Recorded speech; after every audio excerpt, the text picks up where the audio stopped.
ଗୋଟିଏ ସେନାରେ ଅଧ୍ୟକ୍ଷ ଭାର ସମ୍ଭାଳୁଥିଲେ ତାଙ୍କର ପୁତ୍ର ଫୈଜାଦ, ଆଉ ଅନ୍ୟ ସେନାଧ୍ୟକ୍ଷରେ ଭାର ସମ୍ଭାଳୁଥିଲେ କଳାପାହାଡ଼। କଳାପାହାଡ଼ ଯେତେବେଳେ ଓଡ଼ିଶାରୁ ତାଙ୍କୁ ଧର୍ମ ପରିବର୍ତ୍ତନ କରିପାରିବେ ନାହିଁ ବୋଲି କହିଥିଲେ, ସେବେଠୁ ହିନ୍ଦୁ ଧର୍ମ ତଥା ହିନ୍ଦୁ ମନ୍ଦିର ଉପରେ ଆକୃଷ୍ଟ ରଖିଥିଲେ। ଯେତେବେଳେ ସେ ଓଡ଼ିଶାକୁ ଆକ୍ରମଣ କରୁଥିଲେ, ସେ ଓଡ଼ିଶାର ସମସ୍ତ ମନ୍ଦିରମାନଙ୍କୁ ନିଜର ମୁଖ୍ୟ ଲକ୍ଷ୍ୟ ରଖିଥିଲେ। ସେ ଜଗନ୍ନାଥଙ୍କ ପୁରୀ ମନ୍ଦିରକୁ ଆକ୍ରମଣ କଲେ। ଏହା ପରେ ପରେ କୋଣାର୍କ ମନ୍ଦିରକୁ ମଧ୍ୟ ଆକ୍ରମଣ କରୁଥିଲେ। ବର୍ତ୍ତମାନ ଯେଉଁ କୋଣାର୍କ ମନ୍ଦିର ଆପଣମାନେ ଦେଖୁଛନ୍ତି, ଏ କୋଣାର୍କ ମନ୍ଦିର ସମ୍ପୂର୍ଣ୍ଣ ନୁହେଁ, ଏ ହେଉଛି କୋଣାର୍କର କିଛି ଅଂଶ। ଯେତେବେଳେ ଏହିସବୁ କଥା ଓଡ଼ିଆ ଲୋକମାନଙ୍କୁ ଜଣାପଡ଼ିଲା ଯେ କଳାପାହାଡ଼ ପୁରୀର ଶ୍ରୀ ଜଗନ୍ନାଥଙ୍କ ଉପରେ ଆକ୍ରମଣ କରିବା ପାଇଁ ଯାଉଛି, ନିଜ ପ୍ରଭୁ ଶ୍ରୀ ଜଗନ୍ନାଥଙ୍କୁ ଓଡ଼ିଆ ଲୋକମାନେ ଅନେକ ସ୍ଥାନମାନଙ୍କର ଲୁଚାଇବାକୁ ଲାଗିଲେ। ଓଡ଼ିଶାର ପୂର୍ବ, ପଶ୍ଚିମ ଅନେକ ଜାଗାରେ ପ୍ରଭୁ ଶ୍ରୀ ଜଗନ୍ନାଥଙ୍କୁ ଲୁଚାଇ ରଖିଲେ। କିନ୍ତୁ କେହି ଜଣେ ହୀନ ବ୍ୟକ୍ତି ପ୍ରଭୁ ଶ୍ରୀ ଜଗନ୍ନାଥଙ୍କର ସନ୍ଧାନ କଳାପାହାଡ଼କୁ ଦେଇଦେଲା।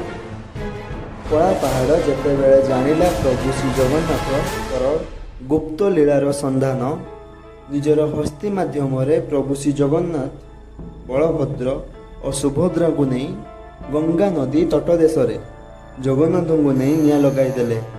ସେହି ସ୍ଥାନରେ ସୈନ୍ୟମାନଙ୍କ ସାମ୍ନାରେ ପ୍ରଭୁ ଶ୍ରୀ ଜଗନ୍ନାଥ ଜଳିବାକୁ ଲାଗିଲେ। ପ୍ରଭୁ ଅଧା ପଡ଼ିଥାନ୍ତି।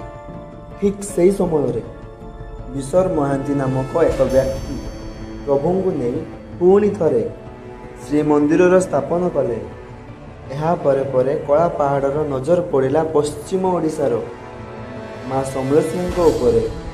ଯେତେବେଳେ ହୀରାଖଣ୍ଡ ରାଜ୍ୟର ଶାସକ ଥିଲେ ଚୌହାନ ବଂଶର ବଳରାମ ଦେବ, କଳାପାହାଡ଼ ତା ଜୀବନର ସବୁଠାରୁ ବଡ଼ ଭୁଲ କରିଥାଏ ଏହି ମା ସମଲେଶ୍ୱରୀ ମନ୍ଦିରର ଆକ୍ରମଣ କରିବା। ସମ୍ବଲପୁର ମାଟିରେ ପୂଜା ପାଉଥାନ୍ତି ମା ସମଲେଶ୍ୱରୀ। ତାଙ୍କ ସହିତ ତାଙ୍କର ଅନ୍ୟ 6ଟି ଭଉଣୀ ମଧ୍ୟ, ଅର୍ଥାତ୍ ଏମାନେ ପଶ୍ଚିମ ଓଡ଼ିଶାର 7 ଭଉଣୀ ନାମରେ ପୂଜା ପାଆନ୍ତି। ସେ 7 ଭଉଣୀଙ୍କ ନାମ ହେଲା ଚନ୍ଦାହାସିନୀ, ସମଲେଶ୍ୱରୀ, ଘଣ୍ଟେଶ୍ୱରୀ, ମେଟାକାନୀ, ସୁରେଶ୍ୱରୀ, ପାଟଣେଶ୍ୱରୀ ଏବଂ ମା ମାଣେକେଶ୍ୱରୀ।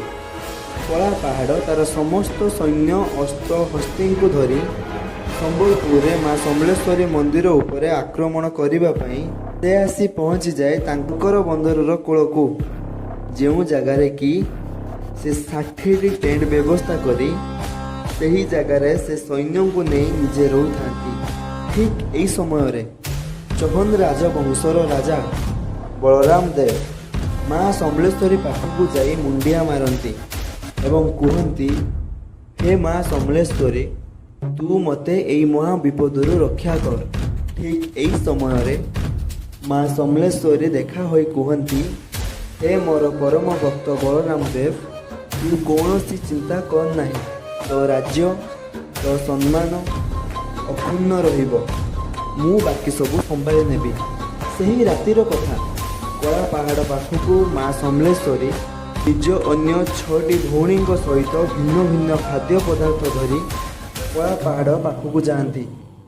ଏହାପରେ ସେହି ସ୍ଥାନର ଅର୍ଥାତ୍ ଶଙ୍କର ବନ୍ଦର କୋଳେ କୋଳେ ଟେଣ୍ଟ ମାରି ରହୁଥାନ୍ତି ସମସ୍ତ ସୈନ୍ୟ ଦଳ ଏବଂ ତାଙ୍କ ସହିତ କଳାପାହାଡ଼। ସେ ରାତିର କଥା କ'ଣ ହେଲା କ'ଣ ନାହିଁ, ସେ ବାବଦରେ ଆଜି ପର୍ଯ୍ୟନ୍ତ କେହି ବି ଜାଣିନାହାନ୍ତି। ସେ ରାତିର କଥା ଆଜି ପର୍ଯ୍ୟନ୍ତ ରହସ୍ୟମୟ ହୋଇ ରହିଯାଇଛି।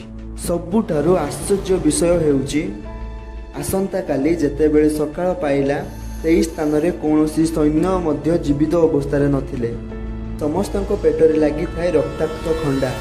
ଯେତେବେଳେ ଏହିସବୁ ଦୃଶ୍ୟ କଳାପାହାଡ଼ ଦେଖେ, ତାର କୌଣସି ମଧ୍ୟ ସୈନ୍ୟ ଜୀବିତ ଅବସ୍ଥାରେ ନାହାନ୍ତି। କଳାପାହାଡ଼ ପଛରେ ଆକ୍ରମଣ କରିବାକୁ ବାହାରି ପଡ଼ିଲେ ମା ସମଲେଶ୍ୱରୀ ଏବଂ ତାଙ୍କ ସହିତ ତାଙ୍କର 6ଟି ଭଉଣୀ ମଧ୍ୟ। କଳାପାହାଡ଼କୁ ଦୌଡ଼ାଇ ଦୌଡ଼ାଇ ମହାନଦୀ ତୋଟା ଦେଶକୁ ନେଇ ଆସନ୍ତି ଏହି 7 ଭଉଣୀ। ମା ସମଲେଶ୍ୱରୀଙ୍କ ସହିତ ଅନ୍ୟ 6ଟି ଭଉଣୀ ମହାନଦୀର ଜଳରାଶି ମଧ୍ୟରେ କଳାପାହାଡ଼କୁ ବିନାଶ କରନ୍ତି। ତ ଏହିପରି ଭାବରେ କଳାପାହାଡ଼ର ବିନାଶ ହୋଇଥିଲା।